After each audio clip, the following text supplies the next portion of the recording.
hate among 1,000 women. But I'm honored. I'm honored to be here, and I love coming here. This is really one of the most special days that I have every year. Thanks for letting me give you one more take on some thoughts here.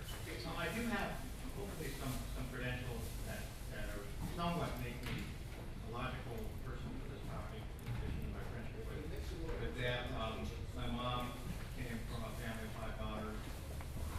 Betsy, my wife, and I have 3 daughters. Half of my bosses have been women. 59% of the people in my organization, which includes marketing, design, market research, and communication and public relations, are women, of which more than half are managers. And 5 of 11 of E&G's board members are women. And I spent 20 years in the beauty business, including working on CoverGirl, which I see some of my friends here, so I'm quite comfortable with my feminine side. In fact, I told this story before, so I apologize if you heard it before. It was a very difficult cutover for me to come out of the beauty business and into the world again with men. I started playing basketball. I didn't have my Under Armour equipment. All I had was my CoverGirl stuff, and I showed up once with a pink sweatshirt. A guy gave me a whole bunch of credit. I said, "What's with the pink sweatshirt?" And I said, "It's not pink, it's coral." It didn't work very well. But also, my daughter Allison, who's going to be a senior, is majoring in women and gender studies at the University of Vermont. But I think more importantly for me, I'm inspired by women, and just spent 2 wonderful days with my daughter just graduated from high school. Years before. And it was just inspiring because there were 75 of the most beautiful, talented, smart, funny, genuine women. And Denise Koch from the news spoke, and she was just incredible for inspiration. She said, "Believe in miracles. You can do anything you want." And so I just came away completely inspired. So it's time to be right. So I'm going to talk today a little bit about communications. I want this to be less of a speech and more of a conversation, which hopefully you'll share with me. And I'm going to have what I think is a simple but a fairly obvious premise, which I think that women are better at communicating than men. I don't know if you all believe that, but you probably I believe as a result of that, women have the advantage today and in the future when it comes to communication. So I would really submit, use it, because the timing couldn't be perfect. Here's why. We live in an age of incredibly fast-paced technology and communications, and we face a dizzying array of communication mediums every day driven by technology. TV, radio, print, iBanners, iVideo, websites, tablets, smartphones, mobile phones, Google, YouTube, Facebook, Twitter, Instagram, Snapchat, and whatever else came up today in terms of what we have. Now, that sounds daunting, doesn't it? Well, I actually think not, because it doesn't seem to be phasing you women at all. In fact, I think my observation is it's all just part of the conversation. Because frankly, that's my observation, is that that's what women do. They have conversations. They talk to each other. They talk with each other. Men, and this is an overgeneralization, so I apologize to the men in the room. Oh, I didn't need any help. Men tend to talk to people and to direct. Women tend to talk with people and to connect. Men direct, women connect. In fact, science is actually confirming, I think, what we all know, and it's also somewhat surprisingly obvious. Women talk more than men. In fact, the University of Maryland study found that on average, women speak about 20,000 words a day compared to men, which is about 7,000 words a day. Okay, I'm probably going to get 1,000 in right now, and I'll probably get 1,500 for the rest of the day. There's actually a protein in women's brain that seems to be correlated with conversation, and women have more of it than men. And I think, there's fundamental physiological differences. There's testosterone, talked about earlier. There's estrogen. There's oxytocin. There's the need for connection, and also somewhat of an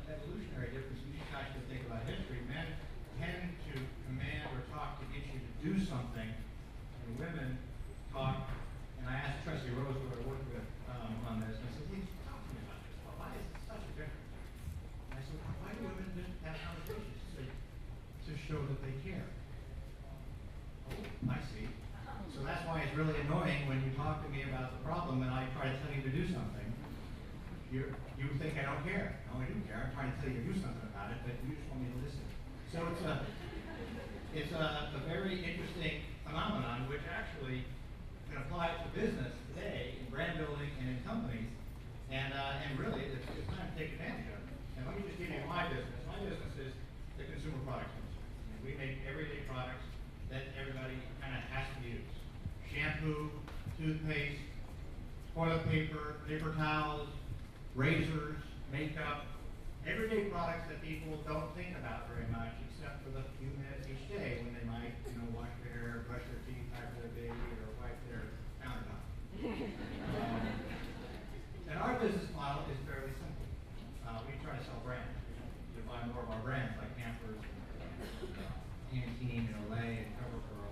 But the way to do that is we have to communicate why we're better, because people aren't thinking about our brands very much. So we have to help them understand why is this a better choice for you.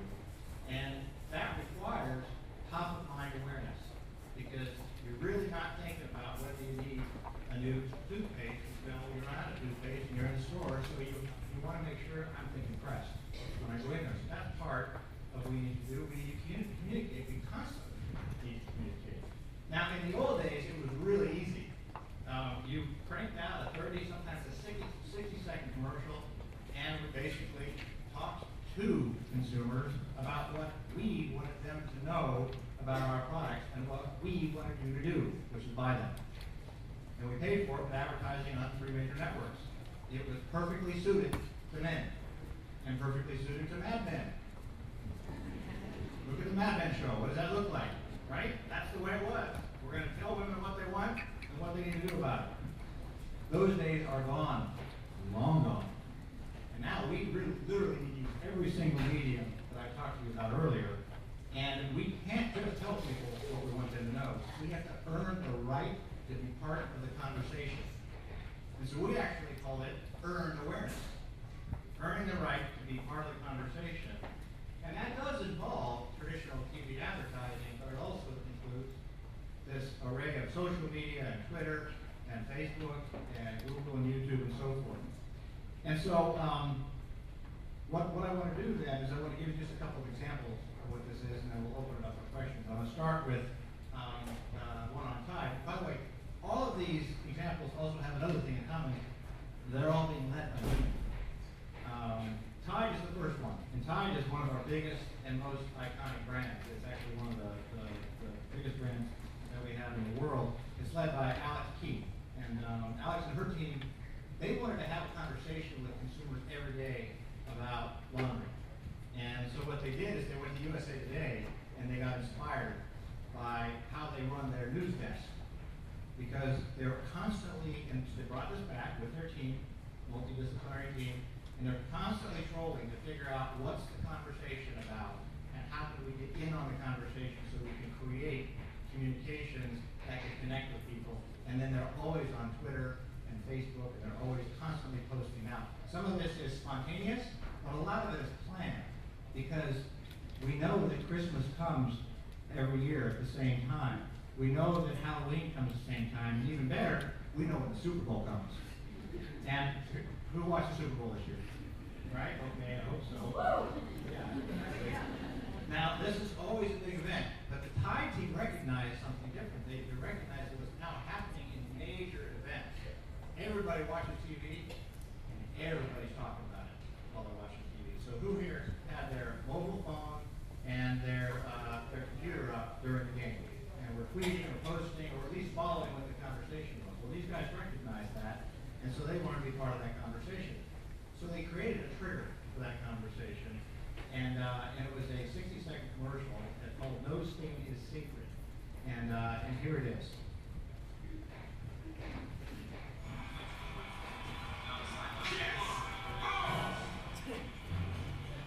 Dude, you got Montana on your jersey?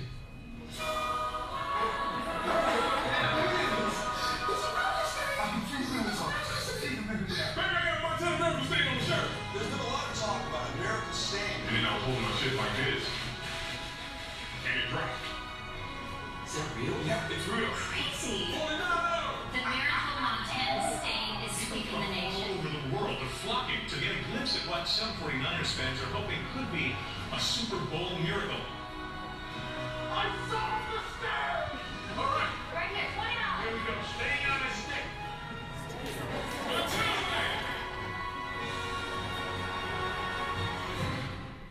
Where's my 49ers jersey? Oh, I watched it. You watched it? Had his name on it. Go Ravens.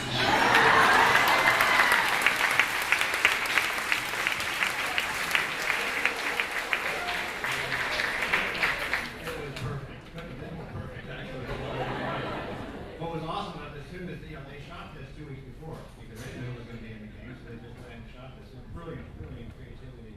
And then they had a conversation about it during the game, and they actually got, they ran it once during the Super Bowl, but they got 1.5 billion impressions.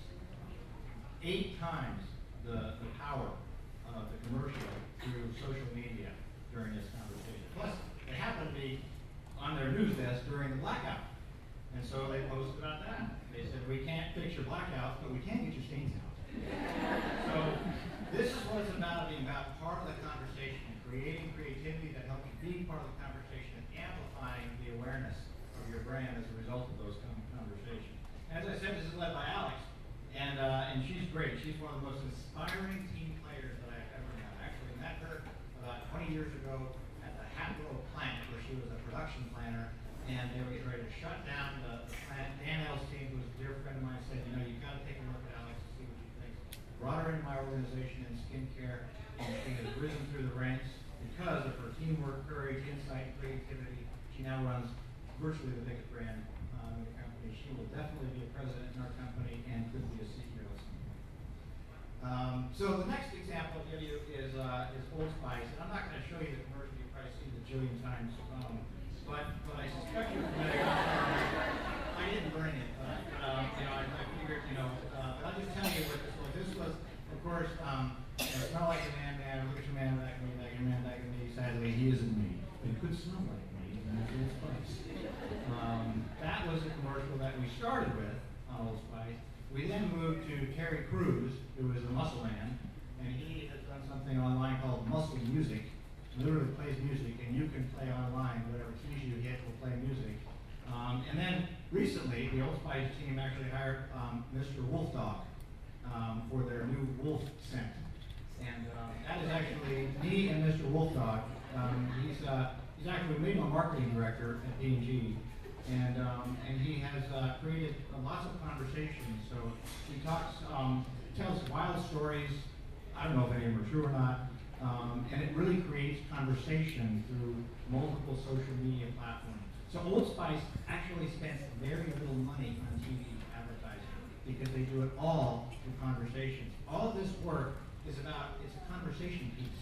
It just gets people to talk and share and tweet, not just men, but the women in their lives as well, who also love Old Spice. And by the way, I just make a point, we never demean women on Old Spice. Our key competitors, while not mentioned, has a tendency to do so. And it's actually quite easy to do that when it comes to certain products. You can be very sexy, but sometimes that sexy turns into sexist.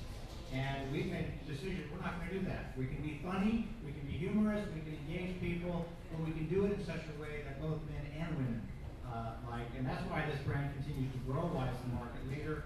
And by the way, it's also led by Janet Allgaier, who is fearless. I mean, just imagine you're at a Procter & Gamble, who is new, is very staid and stilted sometimes, conservative. Imagine her coming and saying, hey, I got this ad where I'm going to get this guy who's a football player who's really good looking. He's going to start off and then he's going to end up on a horse, sitting backwards. Then we're going to bring another guy, we're going to strap him up with EEG equipment and he's going to do muscle music. And after that, we're going to hire a wolf and we're going to make him the market director.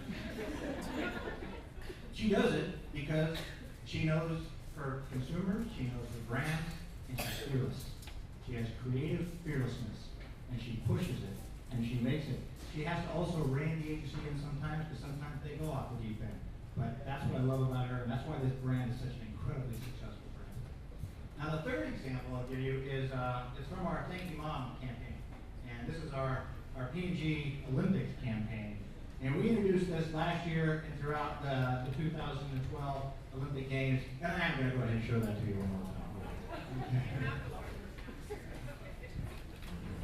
非常喜欢。I'm really happy. Confirmo casa da minha gostoso.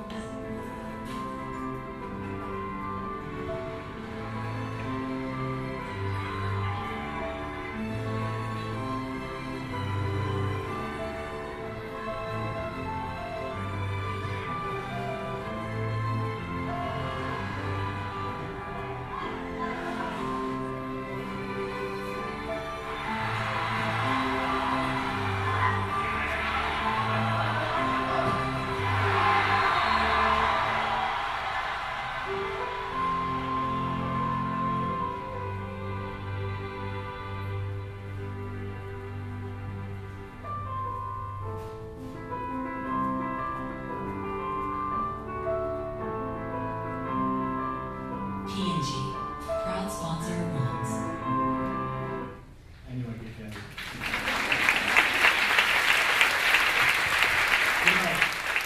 This is about insight, and it's about empathy.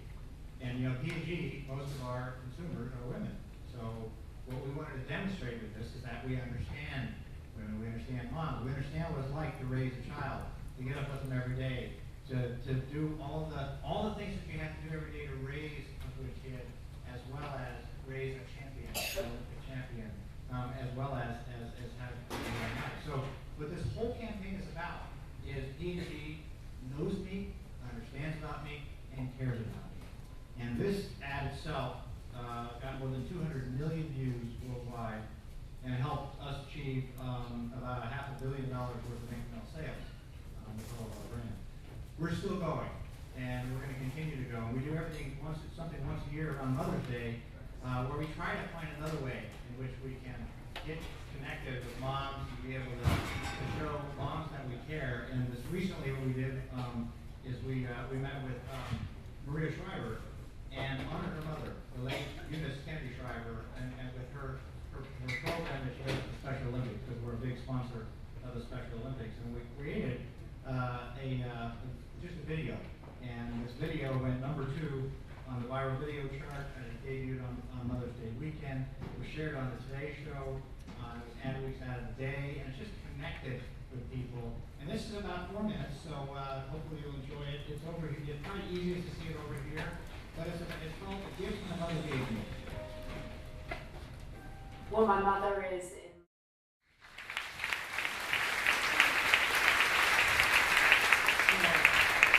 People who are rallying on the campaign, in about a week ago, we got 2 million views, we got 50,000 shares, and we raised $125,000 for Special Olympics.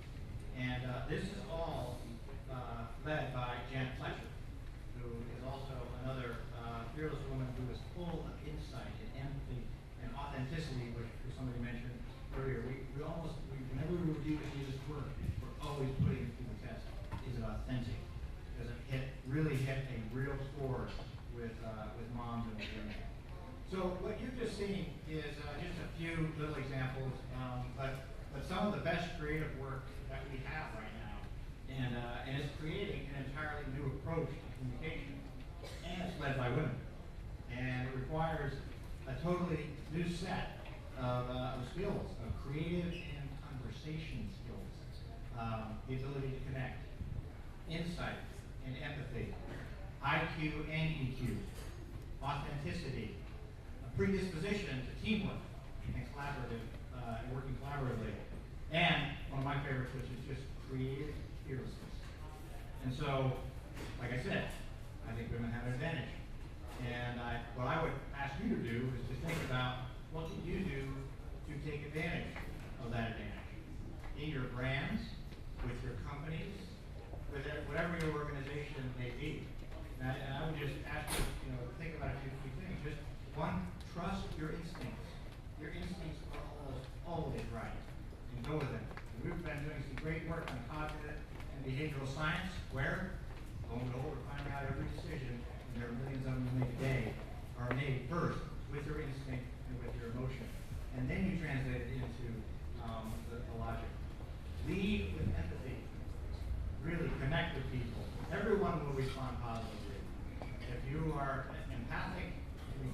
people, then they will follow you wherever you want to take them.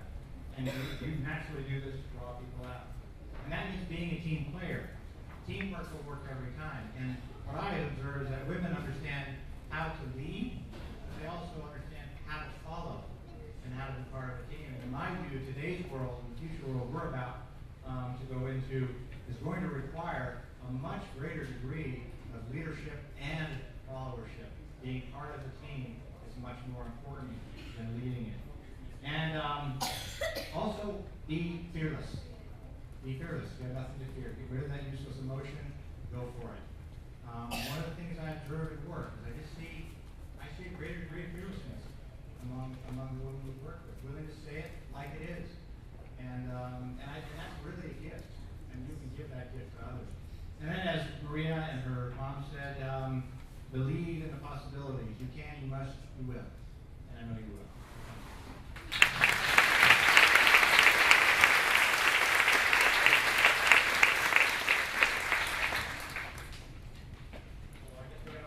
Yeah, we'll open it up for Q&A. Nina's got the mic out there, and we'll see it firsthand. Again, just if anybody has a question, comment, build on that, some experience that you might have. We've got a question over here. Josiane is coming up.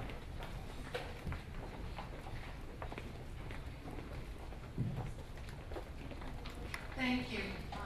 Josiane Pennington, I'm head of marketing for Towson University. I also teach at Hopkins, and I had a couple of cross players in class when I showed that 60-second spot. And they got up and left the class, and I asked them, well, what's going on? Two of them said, we want to go call our mothers.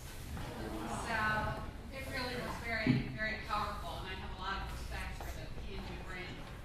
So my question to you is, given all the things that you said about women leaders, et cetera, why do accomplished professional women in senior ranks have such a hard time getting on boards of companies?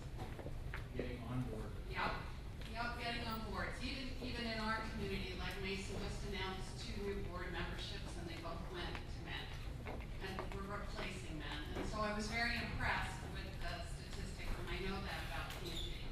But why do we have such a hard time taking that empathy, that teamwork, that connection to really the highest level? All the way to the C-suite. And Right. to the board. Right. Well, I frankly believe a lot of that is about leadership of companies and the requirement of leadership of companies to be intentional about diversity and to make a decision that we're going to populate a diverse board and a diverse leadership team. And that's what happened in our company. Our company, our CEO, A.J. Lafley and Bob McDonald, as throughout the last few years, made an intentional decision that they were going to get a diverse board with as close as they could to 50% women, which mirrors the population. And so methodically went out and just started looking for candidates who they thought would be helpful. And I tell you, it's a fantastic board. We have Meg Whitman from Hewlett Packard, Maggie Wilderotter from Frontier Communications, Angela Brullich from WellPoint, Sue Desmond-Hellman from the University of California, San Francisco, and then I'm drawing a blank on her name. She heads Archer Midlands Daniel. Anyway, she's they're an amazing group of women, and I think it made our board stronger as a result of that. Well, anecdotally, it always does. Yeah. So I'm just sort of curious, what do you think is the barrier for other companies? I think it's the barrier to all diversity, frankly, is that people are comfortable with who they're familiar with. And as we're studying this cognition work, I'm starting to believe that that's going to yield some cues, because one of the in cognitive science we've learned is that popularity is determined by what's the most abundant. So abundance actually leads to popularity. So if abundance of leadership is men, then that starts to breed this mindset that that's what leadership is about. So it requires this movement of pushing women into the leadership positions and demonstrating the superiority of women in many ways in terms of leading, or not necessarily better all the time, but different. And then when people get accustomed to that, you get to the point where it's second nature. it's second nature for me. Mostly because of what I've been accustomed to throughout my entire career. Half my women, of the bosses are women, most of the people I work with are women. I see the advantages of having women on teams. So I think that's really what it is, which is one of the reasons why it requires both men and women to push it. We have some very, very powerful women within our company who are pushing it. Melanie Healy, who's the group president of North America, and Deb Majoris, who's our senior legal counsel, and several other women lead a women's network, and we push it.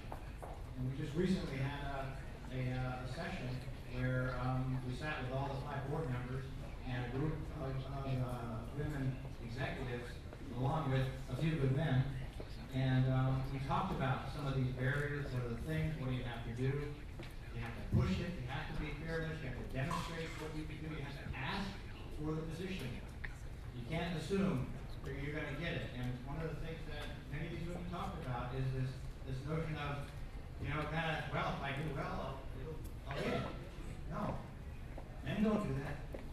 Men say, I want that position. I'd like to have a shot at that. Women need to do the same thing. I want that position. I think you'd be good at that. I want a shot at it. State your preference. State your case. So, I mean, we could probably have another panel on this one, but All right, next question out there. Have any more questions? Here's one up here. Nina?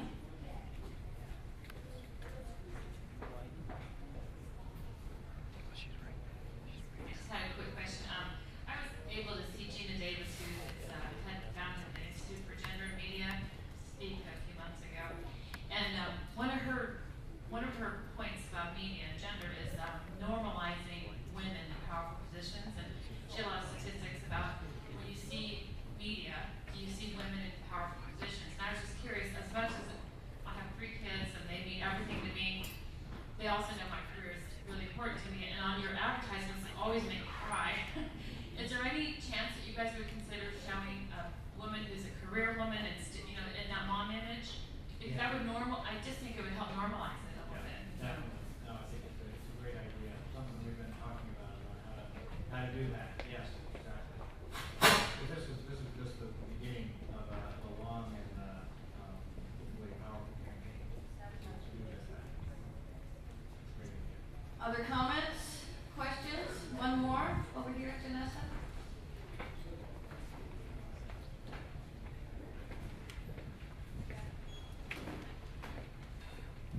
So a question, especially from a P&G perspective, to women who are in the mid-career but who are in marketing, commercial type of roles. I used to be in that type of a role with my previous employer, constantly traveling, very exciting, being with customers, trying to define what is the next product you want to take to market and so on.